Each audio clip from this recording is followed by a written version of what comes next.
Sarah Brady of Hour and Fire. I'm here just before the 2025 Transvulcania with Ruth Croft. How are you doing, Ruth? I'm doing well. Good to see you. Yeah, great to see you again. So when did you get here and how was your journey from New Zealand? So I arrived last Thursday. It kind of takes 40 hours to get from New Zealand, and so I always like to give myself kind of plenty of time to get over the jet lag. Kind of found over the years it takes me 5 days to kind of start feeling normal, and so yeah, I always like to arrive a bit earlier. Okay, and how are you feeling now? Are you starting to feel human again? Yeah, definitely. Yesterday things started to feel a lot better than they have been. Yeah. Okay, and have you got out for some little runs on the course? I know you know it pretty well, but have you got out this year on it? Yeah, so last week I went up to Palma because that's, I think, the only place where you can actually run flat, maybe, on this island. Did an out and back there, and then also went a bit back on the course, but I honestly haven't spent a lot of time going over it. This is my third time racing, and so I think I know it well enough going into race day. Okay, great. And you have a great history here, so you were third in your first time here back in 2016, and then you won last year. You have the course record, so I was just wondering, what is it that brings you back for more? I think it's a pretty unique course. Like, you start at the ocean and then climb up the volcano, like around the caldera, and then back down into Tezacorte. I think it's a really stunning course, and seeing the sunrise and that, and also the island really gets behind the race too. And then also it just worked in with like the timeline for the year. I don't like to leave New Zealand too early, and so it kind of worked out time-wise, and also the course is kind of similar. Like, my goal this year is UTMB, and so just the way the course is really works in. Okay, yeah, there's lots of climb, but it's fairly runnable, so I guess that's similar. Yeah, okay.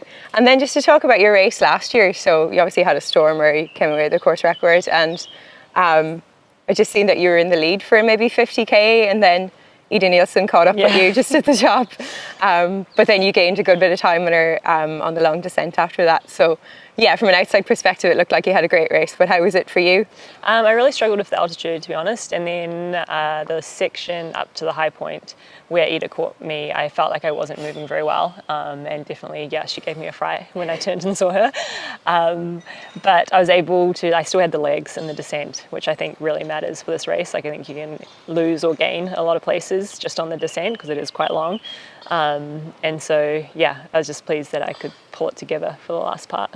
Okay, and then you came in just 2 minutes under the course record, which was actually held by Ida before that. Yeah. So do you think having somebody kind of put the pressure on you at that point kind of helped you to get a better time? Oh, for sure. Like, it always makes you work a lot harder. And I was already working hard up until that point too, but it definitely pushes you. Yeah. Okay, great, amazing. And then obviously that was a really good performance, but is there anything you think you'd like to do differently this year?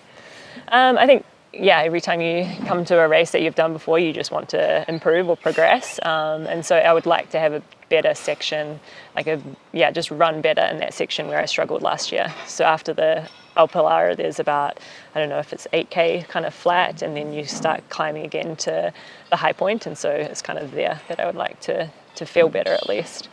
Okay, and then to talk about like your training that you've done, I see you've been like training with like a weighted vest for climbing. Is that is that part of the plan for getting stronger in the climbs? This kind of starting to look towards UTMB, and I did the same sessions last year, and it really helps. Definitely get a lot stronger, and so we've been doing that back in New Zealand. Yeah. Okay, looks like fun. Yeah, well, type 2 fun. I'm lucky my partner runs the vest down, and so I don't smash up my quads too much. Yeah. Okay, good system. Then like last year, since Transvulcania, you've had a busy year. We last saw you at UTMB. You did a great race. You took second there, and I know that was like your longest race in terms of time. You'd obviously done faster 100 milers before. So how was your recovery after that? It was pretty slow, but also kind of how I expected it to be. And I kind of probably didn't help the situation. I took 5 weeks off completely from running. I did maybe, I think it was like a 40-minute run and an hour spinning. And so when I did eventually start back training, it was pretty horrendous. But it was just the time I needed mentally to just step away from the sport and to do other things. And make sure that when I did come back to training, I was fully recovered. Okay, and what did you do with that time? Anything fun? So I'm studying naturopathy as well, and so I do that on the side so I could put a bit more time towards that. I rented a concrete grinder and did our basement, and also I went and did Vipassana, which is 10 days silent meditation. Oh, fabulous. Okay, so you came back really refreshed then, I'm sure, after all that. Yeah, definitely. Yeah. And our basement looks pretty good too. Yeah, great. That was really productive time out. Yeah, and then I know you were in New Zealand for Southern Hemisphere summer then, so and you did Tarawera. So what did your training look like in the build up to that? So it's been pretty good because the training I did last year is pretty similar to what I've been doing this year. Obviously I did Tarawera last year too, so we kind of worked a bit more on my flat running speed going into Tarawera, and then we've transitioned into like more getting ready for the mountains. But yeah, we also had a bit of time to do other things as well, like tramping in New Zealand, and I feel like kind of it's progressed probably a bit better than what it has last year. Okay, sounds good. Yeah. And how do you feel like the tramping kind of fits in with your training other than being enjoyable? Like, do you think that extra time on feet is beneficial? Yeah, it is until you get injured. After Tarawera, we did a bit too much tramping, and my tib flared up from all the movement, kind of pulling your foot up.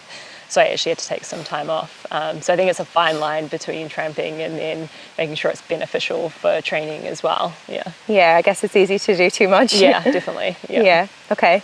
Yeah, well, can't wait to see you out there this weekend, and I hope it all goes great and you have a great race. Thanks for being here. See you at the finish. Thank you. Cheers.